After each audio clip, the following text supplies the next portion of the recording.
The world of Pokémon Spin Off Games is truly wonderful, as it explores different genres and sometimes worlds using the familiarity and lovable nature of Pokémon. But whenever the topic is brought up, there will inevitably be someone chiming in with the statement that Pokémon Conquest is the best spin-off game. For this reputation that the game has, it's interestingly one of the more obscure Pokémon games. It never got any sequels or additional game entries like the Mystery Dungeon and Ranger series, or even Rumble and Trozei. It's not even that easy to find a copy of. Most other Pokémon games I remember seeing cycle in and out pretty often in local game stores. It was a miracle that I recently found a copy of Pokémon Conquest complete in box with the manual. I wouldn't call myself a game collector, but I definitely am compulsive and picky. So this was the only way I was going to play this game, and play it I did. So, does it hold up as the hidden gem and best spin-off game it's often touted as being? Well, let's find out.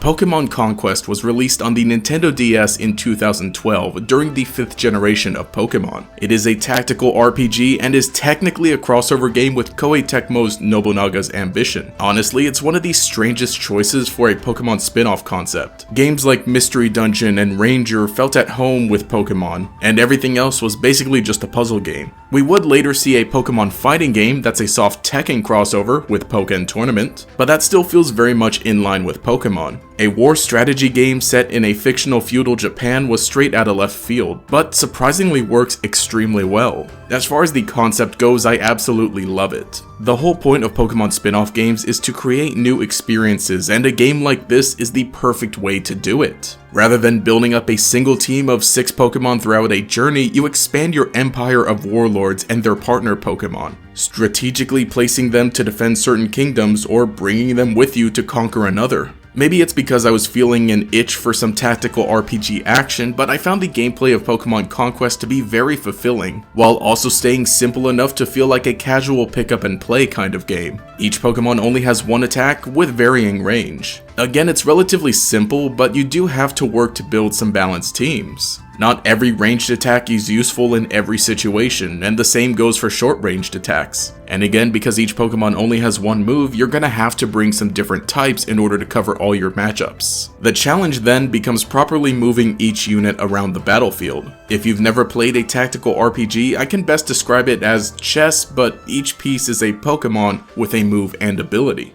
I think by seeing actual gameplay, you can pretty accurately get a feel for it and determine if it's something you'd like. My biggest gripe with the game is that it mostly takes place on the bottom screen. You don't even need to use the touchscreen to move anything, so the placement feels redundant. It only inhibits gameplay, as when playing on an XL handheld, it becomes uncomfortable if you play for longer than 15 minutes. For how fun and engaging the actual game is, I can overlook this. But it's really just sad that this game was one of the several DS games that just did not properly build itself around the console. When it comes to the story and characters of Pokémon Conquest, I think they're fine. You end up seeing some warlords frequently throughout the game, and some of them have some funny interactions with each other. Characters you defeat in the game might run off and come back later. Nobunaga being the villain is interesting, and I like how he's talked up from the beginning, and how things are resolved with him later. The story and characters are overall fine, though nothing as complex as the main series games that were coming out at this point. But really, that's fine as a change of pace. Really, I don't want to spoil anything as far as the story and characters go, just because it seems like not many people have played this in the grand scheme of all Pokemon fans. But at the same time, it's nothing too deep, so I think you're gonna enjoy it, but by me not explaining it, it's fine. For me, the gameplay and the aesthetic are the main draw to this game. I've always loved when Pokemon embraces traditional Japanese, be it through setting, character design, music, or even Pokemon.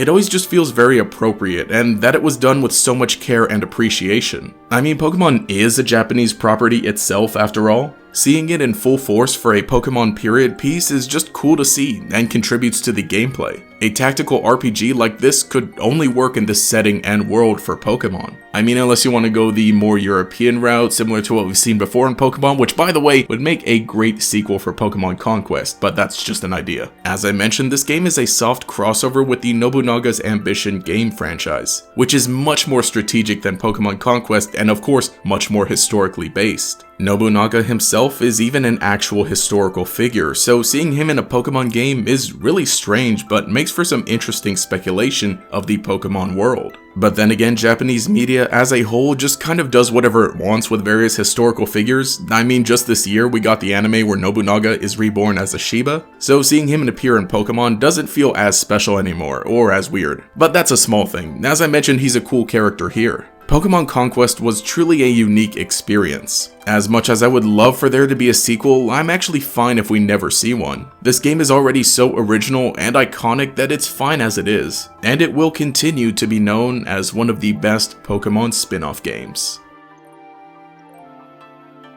But anyway, hey, this is GatorEX, and let me know what you think. Do you like Pokemon Conquest? Have you ever played it? And from what you've seen of it, if you haven't played it, what do you think of it? Honestly, I do really like it. I think it's a pretty cool game. You know, like I said, I never played it before I picked it up recently, and I'm very glad I picked it up recently because it looks so nice. But yeah, I played it over the past month or so. Not spending the whole month playing it, but you know, give or take it, picking up and playing, as I mentioned in the review. But no, I really enjoyed it. It was kind of a strange time for Pokemon spin-off games when this came out. They were kind of shifting away from a lot of them to few of them.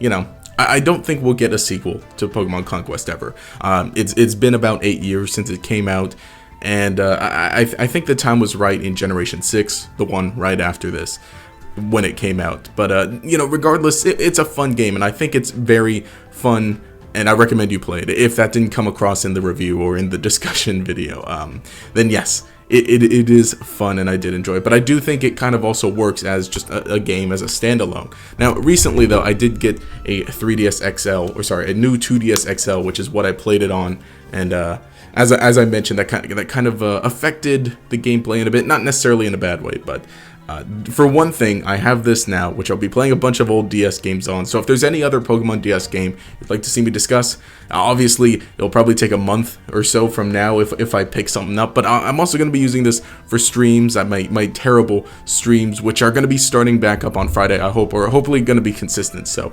there's that. But regardless, let me know what you think in the comments below. I really do appreciate all of the comments, and if you'd like to check out my anime channel, I'll be discussing Yu-Gi-Oh! Over on it, link in the card up there. I'm reviewing the anime every week and hopefully going to be discussing some other things, maybe some of the video games, I don't know. But regardless, if you enjoyed the content here, remember to leave a like and subscribe to show your support. You can enable notifications by clicking that bell icon next to the subscribe button. This will make sure you see each new video as it comes out and will make you a member of that Shingling squad. Anyway, this has been GatorEX. Have a nice day.